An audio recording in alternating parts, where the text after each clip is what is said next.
La sonrisa de la cajera se desvaneció en el instante en que pasó la tarjeta. Sus dedos se congelaron sobre el teclado y el color se le fue de la cara tan rápido que pensé que se desmayaría.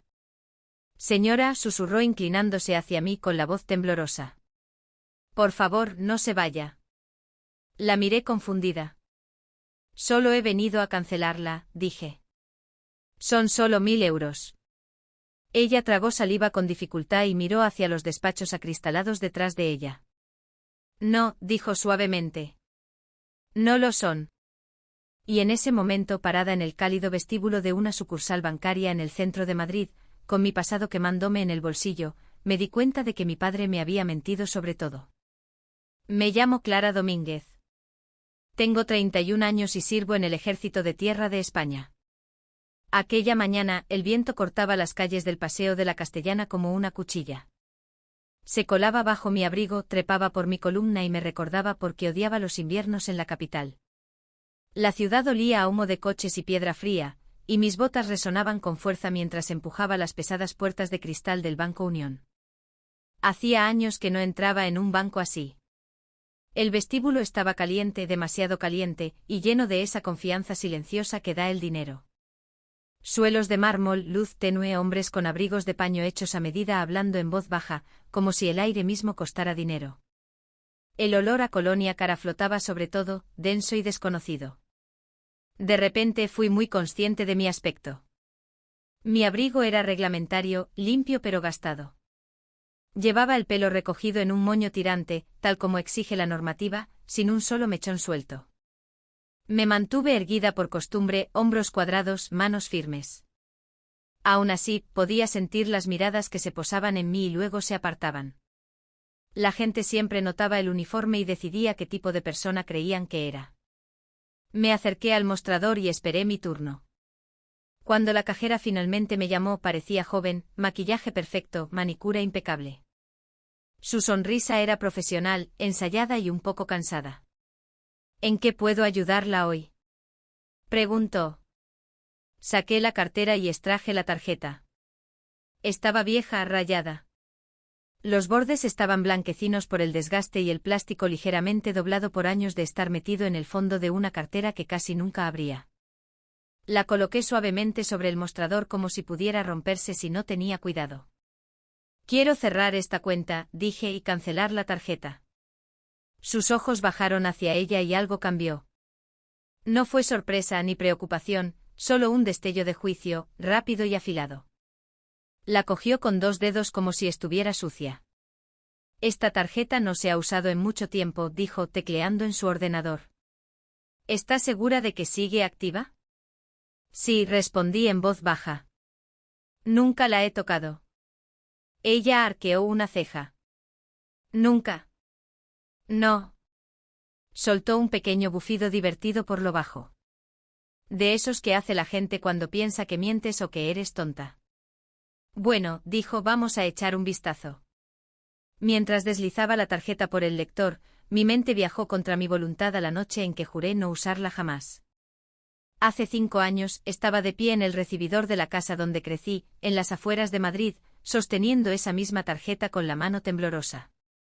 El aire olía a lilas y madera vieja.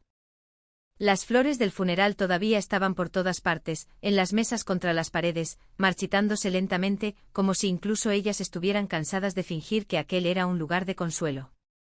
Mi abuelo Manuel había muerto. Él era el único que me había llamado hija sin dudarlo. El hombre que me enseñó a llevar las cuentas, a cambiar una rueda, a mantenerme erguida y a mirar a la gente a los ojos. Solía decir, el carácter es lo que haces cuando nadie te mira. Después del entierro, cuando el último invitado se fue y la casa finalmente quedó en silencio, mi padre cerró la puerta principal y echó la llave. Fue entonces cuando su cara cambió. Sin lágrimas, sin suavidad, solo cálculo frío. La casa es mía ahora, dijo secamente como si leyera la lista de la compra. Todo está arreglado. Recuerdo asentir, todavía entumecida. Vale. Entonces metió la mano en el bolsillo de su chaqueta y me lanzó algo. Lo atrapé por reflejo. Una tarjeta de débito. Tu abuelo te dejó algo, dijo. 1000 euros. Hizo una pausa y añadió, es generoso teniendo en cuenta todo. ¿Teniendo en cuenta qué? Pregunté. Sus ojos se endurecieron. Teniendo en cuenta que no eres de mi sangre. Las palabras dolieron más que cualquier bofetada. Continuó con voz fría y precisa, explicando cómo reformaría el chalet, cómo planeaba vender algunas cosas de mi abuelo y cómo era hora de que yo siguiera mi camino. Eres adulta, dijo. El ejército cuidará de ti. Esto, señaló la tarjeta con la cabeza, es más que suficiente. Recuerdo que se me cerró la garganta. ¿Puedo al menos quedarme con su reloj? Pregunté. Me lo prometió. No, dijo mi padre. Eso se queda. Es patrimonio familiar. Luego abrió la puerta y señaló hacia afuera. Deberías irte, dijo. Esta noche. Salí al frío llevando nada más que mi petate militar y esa tarjeta quemándome en la palma como un insulto. De vuelta en el banco, un agudo pitido electrónico me devolvió al presente. Luego siguió otro sonido. No era un rechazo, era una alarma, suave pero inconfundible, algo interno, algo serio. La sonrisa de la cajera desapareció por completo.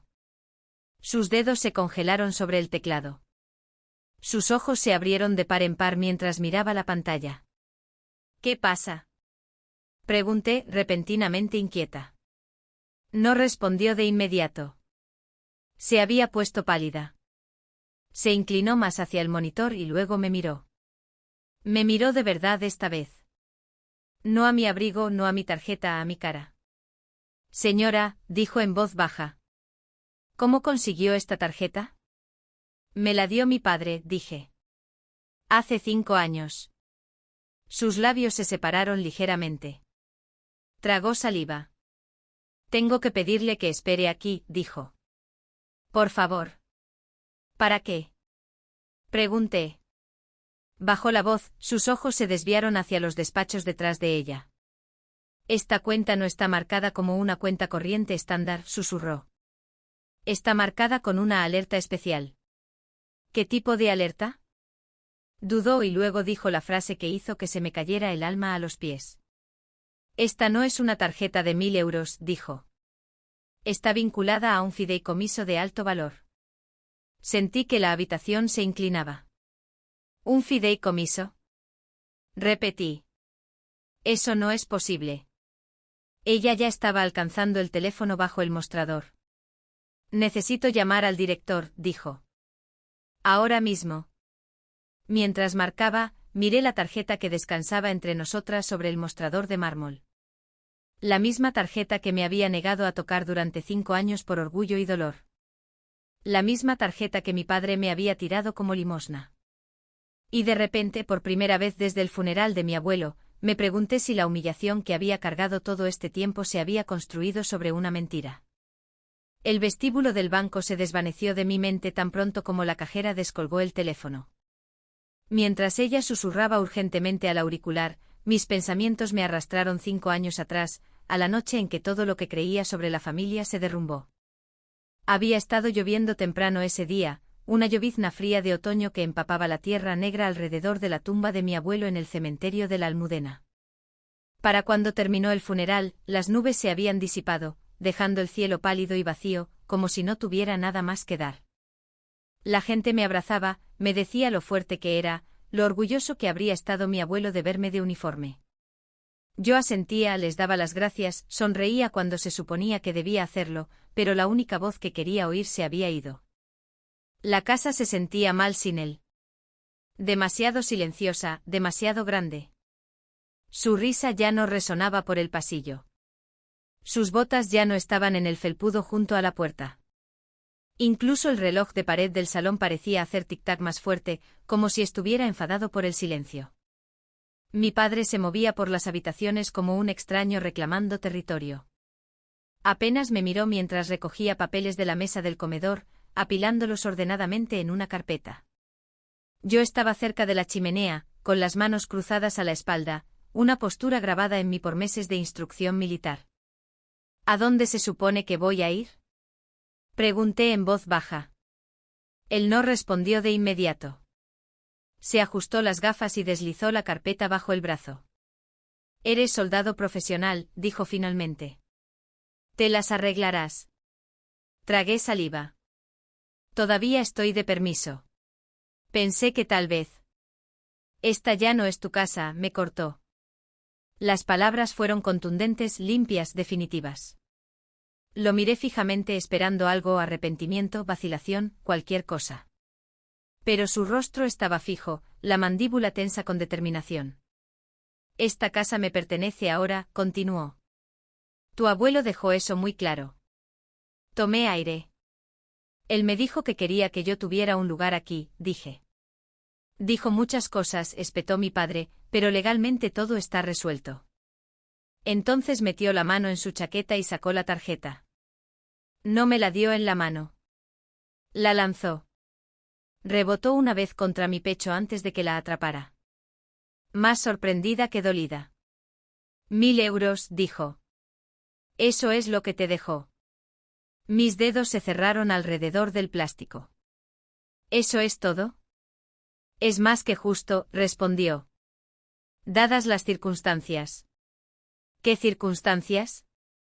Pregunté aunque ya sentía el pecho oprimido. Exhaló bruscamente como si hubiera estado esperando este momento. Fuiste adoptada, dijo. ¿Lo sabes? Sí, dije lentamente. Pero él era mi abuelo. Fue amable contigo, corrigió mi padre. Eso no te convierte en su responsabilidad. La habitación pareció encogerse. Te acogí, continuó. Te di de comer. Puse un techo sobre tu cabeza. Y ahora eres mayor. Tienes tu propia vida.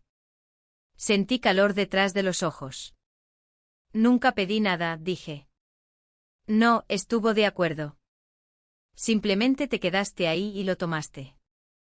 Eso dolió más que cualquier otra cosa que hubiera dicho. Miré la tarjeta. No quiero esto, susurré. No seas dramática, respondió. Cógelo y vete. Le pregunté si podía al menos hacer una maleta. Negó con la cabeza. Puedes volver a por tus cosas más tarde. Ahora mismo necesito espacio. Espacio de mí. Recuerdo salir y sentir el aire frío golpear mis pulmones como un choque. La puerta se cerró detrás de mí con un clic pesado, y me di cuenta de que había echado la llave. Me quedé en el porche un largo momento, mirando la madera de la puerta que había abierto 1000 veces mientras crecía. Luego me alejé. No lloré. No de inmediato. Caminé hasta que me ardieron las piernas y me dolió el pecho de contenerlo todo. Pasé por el parque donde mi abuelo solía enseñarme a jugar al fútbol. Pasé por el kiosco donde me compraba chucherías cuando pensaba que mi padre no miraba.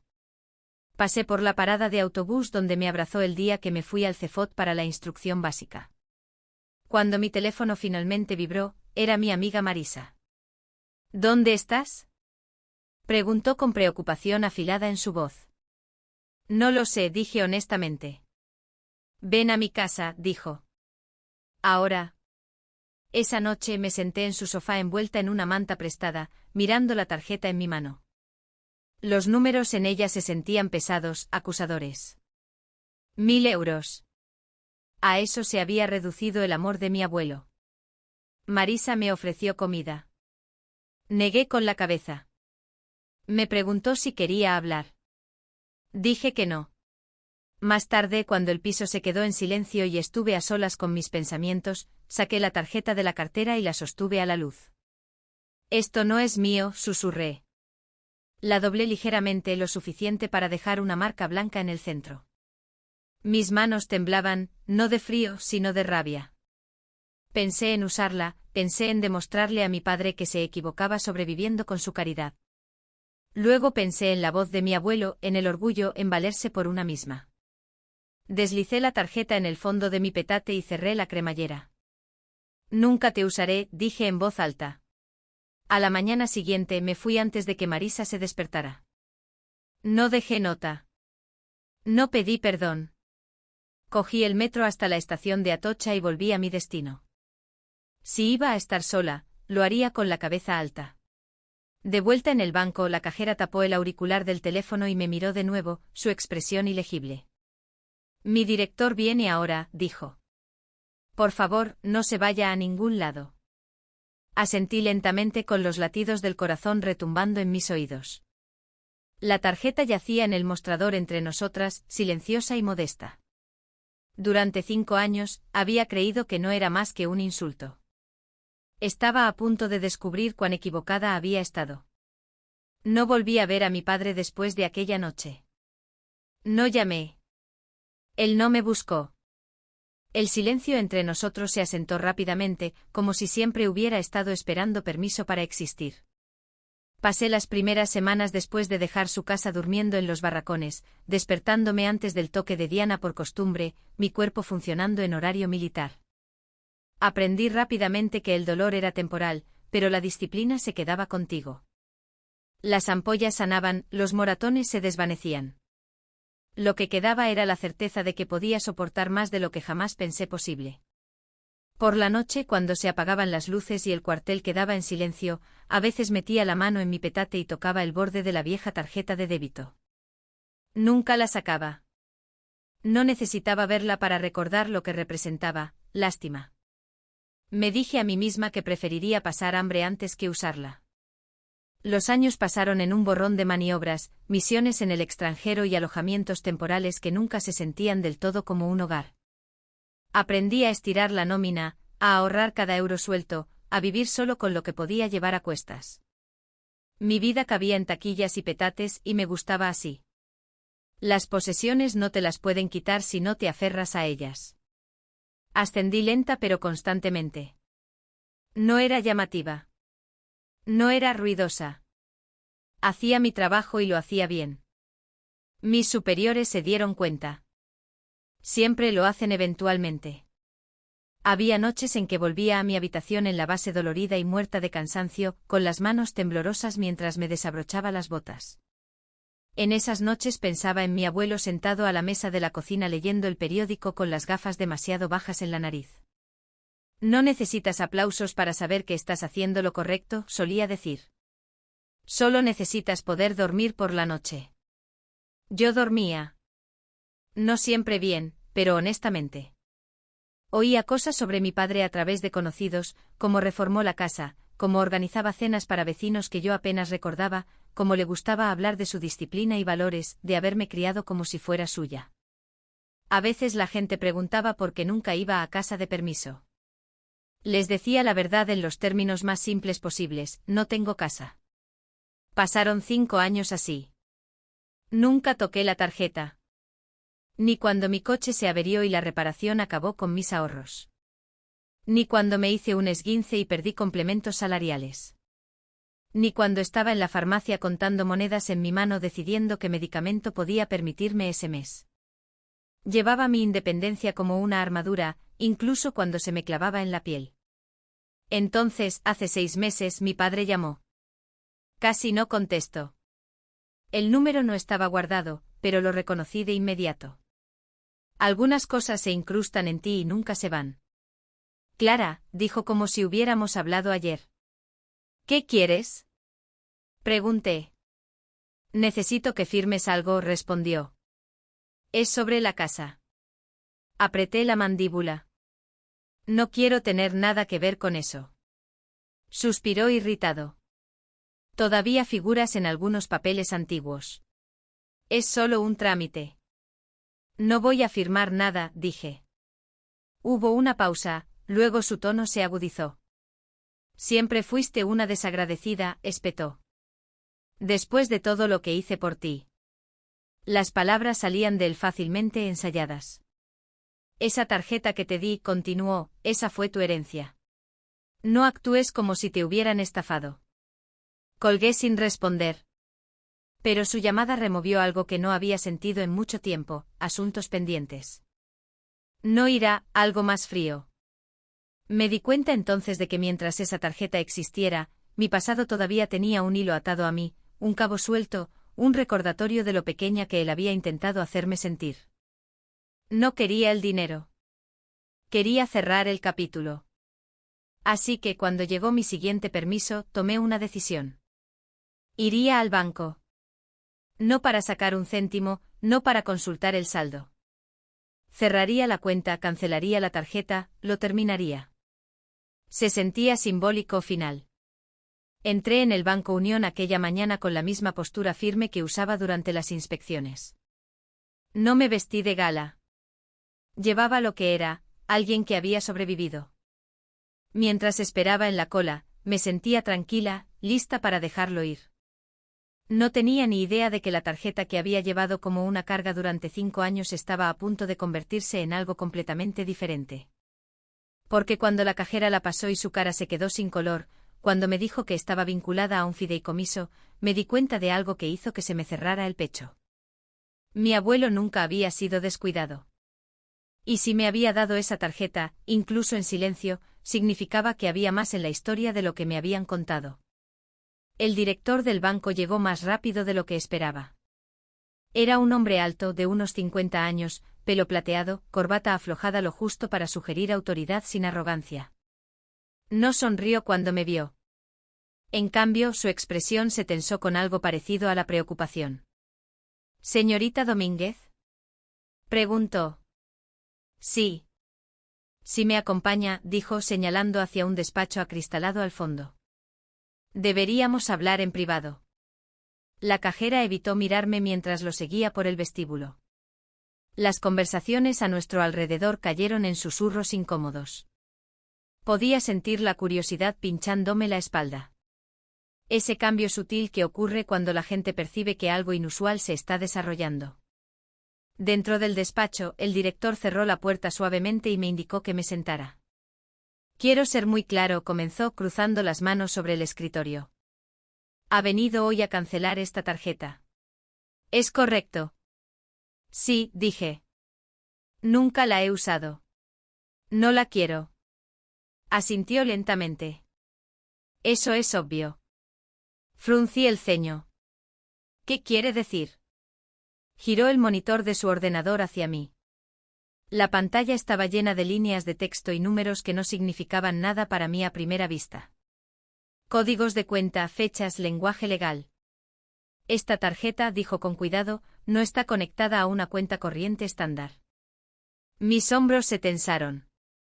¿Entonces a qué está conectada? Tomó aire. A un fondo fiduciario de acumulación. Las palabras resonaron en mi cabeza, huecas e irreales. Eso no es posible, dije. Mi padre me dijo que eran 1000 euros. Eso es todo. La boca del director se tensó. Su padre puede haber creído eso, dijo. O puede que no. Mi pulso comenzó a latir lento y pesado. ¿Qué tipo de fondo? Pregunté. Uno que venció el mes pasado, respondió. Después de 5 años. 5 años. El número aterrizó como un golpe físico. Miré la pantalla, mi visión desenfocándose en los bordes. ¿Está diciendo que esta cuenta ha estado aquí todo este tiempo? Sí, dijo. Intacta. Solté una risa temblorosa. No hay nada en ella, dije. Fue un gesto simbólico, un error. Él no se rió conmigo. Señorita Domínguez, dijo en voz baja. El saldo actual no son 1000 euros. Tragué saliva. ¿Entonces cuánto es? Dudó lo justo para asustarme. Antes de responder a eso, dijo, hay alguien más que necesita estar presente. Cogió el teléfono de su escritorio y marcó un número de memoria. Don Enrique, dijo cuando la línea conectó. Ella está aquí. Se me cayó el estómago a los pies. ¿Quién? Pregunté. Tapó el auricular brevemente. El abogado asignado a este fideicomiso, dijo. Ha estado esperando este día. Esperándola a usted. Mientras nos sentábamos en silencio, mis pensamientos se dispararon. Imágenes de los últimos 5 años chocaron en mi mente, contando el cambio en una gasolinera, durmiendo en barracones fríos, estirando las comidas, rechazando ayuda porque el orgullo era todo lo que me quedaba. Todo ello enmarcado ahora por una sola pregunta que tenía miedo de hacer, ¿por qué? El golpe en la puerta fue suave. El hombre que entró era mayor que el director, con el pelo blanco en las sienes y una postura ligeramente encorvada, pero deliberada. Llevaba un maletín de cuero que parecía pesado, no solo de papeles, sino de propósito. Clara, dijo gentilmente. Soy Enrique Adler. Me levanté instintivamente, mi reflejo militar actuando. Señor. Sonrió levemente. Tu abuelo solía hacer eso también. Se me oprimió el pecho al oír esa palabra. Se sentó frente a mí y colocó el maletín sobre el escritorio entre nosotros. Por un momento, nadie habló. Se me instruyó que no te contactara, dijo finalmente. No hasta que vinieras al banco por tu propia cuenta. ¿Instruido por quién? Pregunté, aunque ya lo sabía. Por tu abuelo, respondió. Se me secó la garganta. Anticipó que esta tarjeta se sentiría como un insulto, continuó don Enrique. También anticipó que no la usarías. Negué con la cabeza. ¿Por qué me haría eso? Porque conocía a tu padre, dijo don Enrique simplemente. Y te conocía a ti. El director deslizó un documento hacia mí. Este fondo se creó mediante la venta de activos, pólizas de seguro e inversiones a largo plazo, dijo. Tu abuelo lo estructuró cuidadosamente e agresivamente. Escaneé la página, mis ojos deteniéndose en una línea. Saldo actual, 4.870.000 euros. La habitación dio vueltas. Eso está mal, susurré. No lo está, dijo don Enrique suavemente. Y esa no es la cifra final. Presioné la palma plana contra el escritorio, anclándome a la realidad. Viví con nada, dije. Luché durante años. Lo sé, dijo. Él sabía que lo harías. La ira estalló de repente, aguda y caliente. Entonces, ¿por qué no me lo dijo? Exigí. ¿Por qué dejarme pensar que estaba abandonada? Don Enrique abrió su maletín y sacó un sobresellado. Te escribió una carta, dijo. Pero no quería que la leyeras hasta que estuvieras lista para alejarte. El sobre temblaba en mis manos mientras lo cogía. La letra de mi abuelo me devolvía la mirada, familiar y firme. Rompí el sello. Mi niña valiente, comenzaba. Las lágrimas nublaron la página. Si estás leyendo esto, significa que sobreviviste. No porque te hiciera las cosas fáciles, sino porque eres más fuerte que las personas que intentaron definirte. Apreté los ojos con fuerza. Escribió sobre el resentimiento de mi padre, sobre su miedo a que el dinero cambiara a la gente, sobre su certeza de que mi padre tomaría todo lo que pudiera reclamar. Tenía que protegerte de él, continuaba la carta. Y de la versión de ti misma que podría creer que necesitaba ser salvada. Mis manos temblaban mientras leía la línea final. Este dinero nunca tuvo la intención de rescatarte. Tenía la intención de recompensar a la mujer en la que te has convertido. Bajé la carta lentamente con el pecho doliéndome. Por primera vez en 5 años, lo entendí. La tarjeta no era caridad. Era una prueba, y la había pasado sin saber siquiera que me estaban examinando. Me quedé sentada allí durante mucho tiempo después de terminar la carta. Nadie me metió prisa. El director del banco salió silenciosamente, cerrando la puerta tras de sí. Don Enrique permaneció sentado frente a mí. Sus manos cruzadas, su expresión paciente de una manera que se sentía casi reverente. Las palabras de mi abuelo resonaban en mi cabeza. No para rescatarte, para recompensar a la mujer en la que te convertiste. Me apreté los dedos contra los ojos, deseando que el escozor desapareciera. Pensé que me había abandonado, dije con voz ronca. Pensé que dejó que mi padre me humillara. Don Enrique negó con la cabeza lentamente. Sabía exactamente cómo actuaría tu padre, dijo.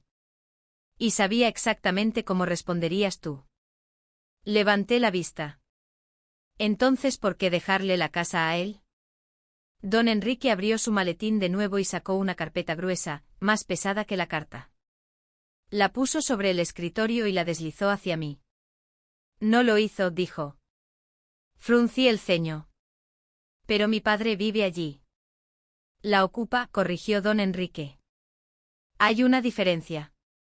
Abrió la carpeta, revelando páginas de documentos legales cuidadosamente marcados y resaltados. Tu abuelo puso la casa en un usufructo condicional, explicó. A tu padre se le concedió la residencia y un control limitado, pero la propiedad permaneció en el fideicomiso. Se me cortó la respiración. ¿Así que mi padre no es el dueño? No, dijo don Enrique con calma. Nunca lo fue. Sentí que algo se aflojaba en mi pecho, seguido inmediatamente por una oleada de ira. Me dijo que era suya, dije. Me echó como si fuera su derecho.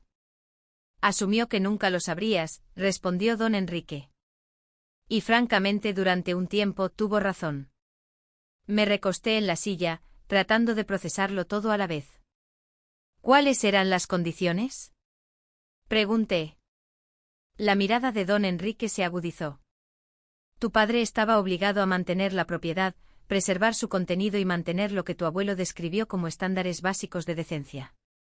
Solté una risa breve y sin humor. Eso no duró mucho.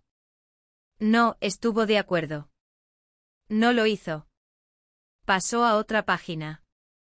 También había cláusulas específicas sobre tu trato. Si eras desalojada bajo circunstancias discriminatorias o punitivas, el fideicomiso permitía una revisión inmediata. Lo miré fijamente. ¿Te refieres a cuándo me echó? Sí, dijo don Enrique. Esa acción por sí sola activó la primera advertencia. Mis manos se cerraron en puños. Entonces, ¿por qué no se hizo nada? Porque tu abuelo añadió una salvaguarda final, dijo. El tiempo. Explicó que el fideicomiso estaba estructurado para observar patrones de comportamiento. Un error podía explicarse. Una serie no. En los últimos 5 años, continuó don Enrique, tu padre ha violado casi todas las condiciones de residencia. Cerré los ojos imaginando las reformas de las que había oído hablar, las antigüedades vendidas. Pidió 3 préstamos personales poniendo la casa como aval indebido, dijo don Enrique, confirmando mis pensamientos. Todo sin la autorización adecuada. Mi corazón latía con fuerza. ¿Entonces qué pasa ahora? Don Enrique cruzó las manos. Ahora que el fondo ha vencido, y ahora que te has identificado, el administrador tiene la autoridad para actuar.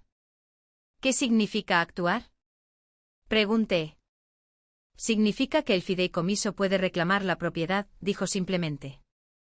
Las palabras quedaron suspendidas en el aire entre nosotros. ¿Reclamar? Pensé en el porche donde me habían ordenado irme, la puerta que se había cerrado tras de mí, la llave girando. ¿Cuándo? Pregunté. Don Enrique miró su reloj. El proceso ya ha comenzado. Aspiré una bocanada de aire. Mi padre no lo sabe. Aún no, dijo, pero lo sabrá pronto. La habitación se sintió de repente muy pequeña. Había pasado 5 años creyendo que mi pasado estaba sellado, que la casa estaba perdida para mí para siempre. Y ahora, sin mover un dedo, el suelo bajo los pies de mi padre se estaba moviendo. No quiero hacerle daño, dije en voz baja. Don Enrique me estudió. Lo creo, dijo. Pero también creo que no permitirás que te hagan daño de nuevo. Tragué saliva. ¿Cuáles son mis opciones? Deslizó otro documento hacia mí. Puedes dejar que el fideicomiso proceda por su cuenta, dijo. Ocurrirá la ejecución. La casa será subastada. ¿Y la otra opción? Puedes intervenir, respondió. Adquirir la propiedad directamente a través de una entidad de tenencia. Silenciosamente. Se me retorció el estómago. Él nunca sabría que fui yo. No hasta que se transfiera la escritura, confirmó don Enrique. Miré mis manos. Eran firmes, fuertes. Estas eran las manos que habían cargado equipo, limpiado armas, llevado soldados heridos, manos que habían aprendido la contención. ¿Qué quería mi abuelo? Pregunté. Don Enrique sonrió levemente. Quería que tú eligieras. Cerré los ojos e imaginé a mi padre de pie en el salón, tirándome la tarjeta como si fuera calderilla. La sangre importa, había dicho. Abrí los ojos. Hágalo, dije. Don Enrique asintió una vez. Muy bien. Mientras recogía los papeles, sentí que algo desconocido se posaba sobre mí. No triunfo sino certeza. Por primera vez desde la noche en que me echaron, no estaba reaccionando. No estaba sobreviviendo. Estaba decidiendo. Y en algún lugar muy dentro supe que mi abuelo había estado esperando este momento todo el tiempo. La notificación apareció 3 días después. Un sobre blanco pegado con cinta adhesiva en la puerta principal de la casa que una vez llamé hogar. Para cuando mi padre lo vio, la decisión ya estaba tomada. Yo no estaba allí cuando sucedió. No necesitaba estarlo. Don Enrique me mantuvo informada con eficiencia tranquila, actualizándome a través de correos electrónicos seguros y breves llamadas telefónicas que iban directas al grano. Cree que es un error, dijo don Enrique durante una llamada. Ha estado contactando al banco sin parar. Eso no me sorprendió. Mi padre siempre había creído que los errores le ocurrían a él, nunca a causa de él. Según el informe de los administradores, pasó el primer día en negación. Entró marchando en la sucursal local exigiendo respuestas, agitando documentos que ya no significaban lo que él pensaba. Cuando eso falló, llamó a abogados, viejos amigos que dejaron de devolverle las llamadas una vez que se dieron cuenta del alcance de su deuda y la condición del título de propiedad. Al segundo día, el pánico se instaló. Empezó a llamar a familiares, vecinos, cualquiera que pudiera escuchar. Hablaba de traición, de una trampa, de lo injusto que era que después de todo lo que había hecho, esto le estuviera pasando a él. Nadie ofreció ayuda. La gente recuerda cómo tratas a los demás cuando crees que nadie está mirando. La mañana en que llegó la comisión judicial con la policía, yo estaba sentada en el asiento trasero de un coche negro a 2 calles de distancia, observando a través de los cristales tintados. Mi uniforme estaba planchado. Mi abrigo era sencillo. No llevaba insignias, ni rango, ni nombre, solo a mí misma. La casa parecía más pequeña de lo que recordaba.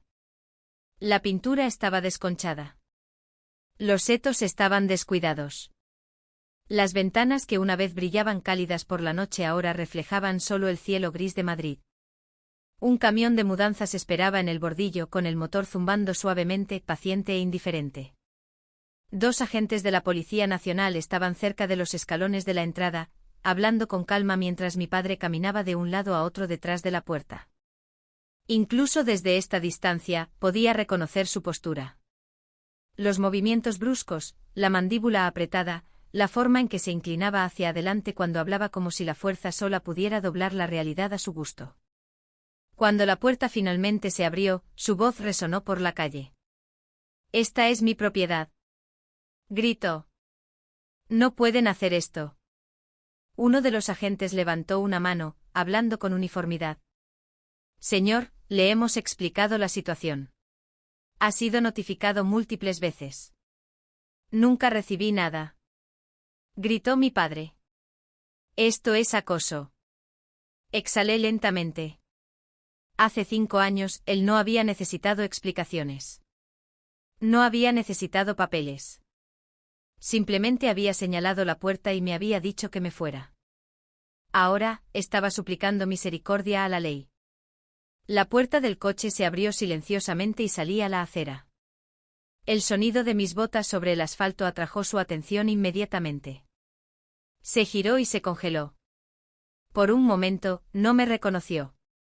O tal vez lo hizo y su mente se negó a aceptarlo. Entornó los ojos escaneando mi cara, mi postura, la forma tranquila en que estaba de pie con las manos a los lados. Entonces la comprensión lo golpeó. «Clara», dijo con la voz quebrándose. No respondí. Pasé junto a los agentes y me detuve a unos metros de él. Lo suficientemente cerca para que pudiera ver que no había ira en mi cara, ni vacilación, solo determinación. «¿Qué haces aquí?», exigió. «¿Has hecho tú esto?». Le sostuve la mirada firmemente.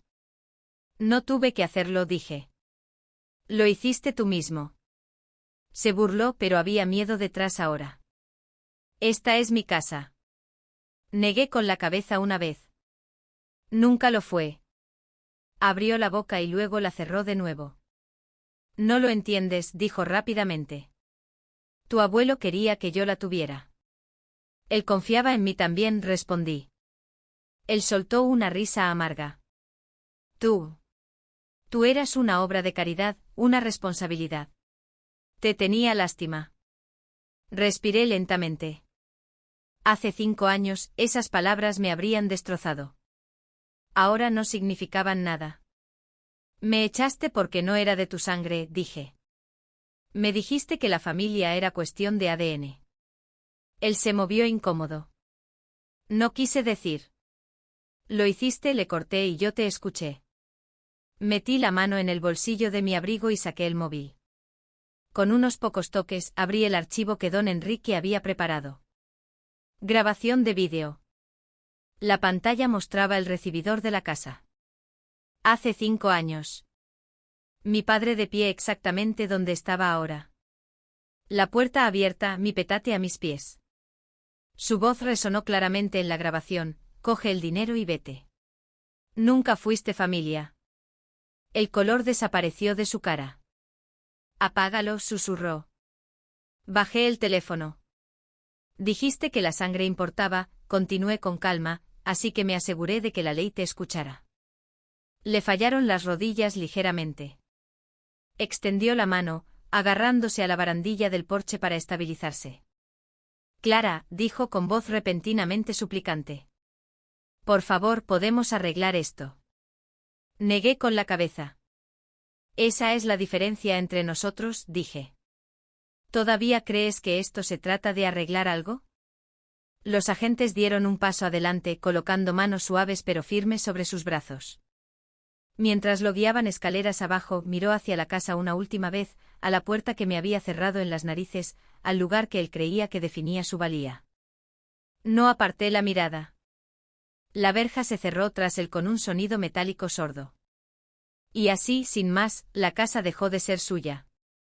La calle se vació lentamente después de eso. Los agentes terminaron su papeleo.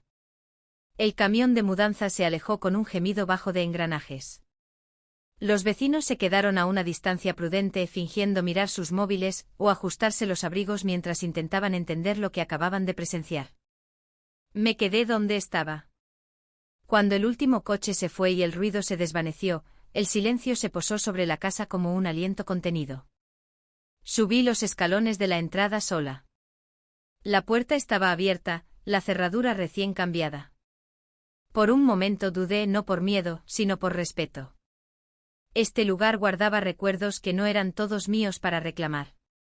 Había sido el santuario de mi abuelo mucho antes de convertirse en el arma de mi padre. Dentro el aire olía a rancio, a polvo y pintura vieja, algo levemente químico por los recientes intentos de limpieza. El calor se había ido, reemplazado por un eco hueco que seguía mis pasos por el pasillo. No me apresuré. Me moví habitación por habitación, dejando que el pasado saliera a la superficie donde quisiera. El salón, donde mi abuelo solía echarse la siesta, con la televisión murmurando bajo. La mesa de la cocina, donde me ayudaba con los deberes, su dedo trazando números pacientemente, como si el tiempo mismo fuera generoso. La mayoría de los muebles habían desaparecido. Las piezas buenas se habían vendido hacía años. Lo que quedaba parecía sobras, objetos elegidos no por amor, sino por conveniencia. Subí las escaleras despacio y me detuve fuera del dormitorio al final del pasillo. La habitación de mi abuelo. La puerta chirrió suavemente cuando la empujé. La luz del sol se filtraba a través de las cortinas finas proyectando rayas pálidas sobre el suelo desnudo. La cama no estaba, ni la cómoda. Pero el aire era diferente aquí dentro. Familiar. Crucé la habitación y me arrodillé junto al viejo baúl de cedro que él siempre había mantenido cerrado con llave. Mi padre nunca había sido capaz de abrirlo. Se había quejado de ello, a menudo llamándolo obstinado e inútil. La llave estaba exactamente donde mi abuelo siempre había dicho que estaría. Levanté la tapa. Dentro había cosas que nadie más habría considerado valiosas. Cartas, fotografías, una bandera doblada, una pequeña caja de madera con un cierre de latón. Cogí el sobre superior para Clara. Mis manos temblaban mientras lo abría. Si estás de pie en esta habitación, había escrito, entonces has hecho más que sobrevivir. Te has elegido a ti misma. Las lágrimas nublaron la página. Me decía que estaba orgulloso de mí, no por soportar las dificultades, sino por negarme a volverme amarga. Escribió sobre ver crecer mi fuerza en silencio, sobre ver el resentimiento de mi padre echar raíces mucho antes de que finalmente se mostrara. No podía impedir que revelara quién era, decía la carta. Pero podía asegurarme de que nunca confundiera su crueldad con la verdad. En el fondo del baúl encontré su reloj, el que me había prometido. Me lo abroché en la muñeca, el peso familiar anclándome a la tierra de una manera que el dinero nunca podría. No me quedé mucho tiempo después de eso. La casa no estaba destinada a ser reclamada como un monumento. Estaba destinada a ser liberada. En cuestión de semanas tomé mi decisión. La propiedad fue transferida a una fundación que llevaba el nombre de mi abuelo, un lugar para niños como yo había sido una vez, adoptados, ignorados, a los que se les decía que eran menos porque no compartían la sangre de alguien. El fideicomiso financiaría becas, asistencia de vivienda y ayuda legal para jóvenes que salían del sistema de protección de menores al cumplir la mayoría de edad. Ayuda silenciosa, ayuda real. En cuanto a mi padre, no seguí su caída. No necesitaba hacerlo. Sabía lo suficiente. Regresé a la base poco después, volviendo a deslizarme en el ritmo de las madrugadas y los días largos. Mi rango no había cambiado. Mis responsabilidades no habían disminuido. Seguía siendo solo una soldado entre muchos y me gustaba así. A veces, tarde en la noche, pienso en la chica que era hace 5 años, de pie en un porche con una tarjeta en la mano, convencida de que había sido descartada como peso sobrante. Ojalá pudiera decirle esto, nunca fuiste indeseada. Estabas siendo protegida. La familia no es quien te mantiene cerca cuando es conveniente. Es quien te prepara para mantenerte en pie cuando nadie más lo hará. La codicia no se anuncia a gritos. Susurra. Convence. Y luego consume todo a su paso, incluidas las personas que creen que merecen más que los demás. ¿Y la resiliencia? La resiliencia se construye en silencio, en momentos en los que eliges la dignidad sobre la desesperación. No me vengué. Recuperé mi nombre.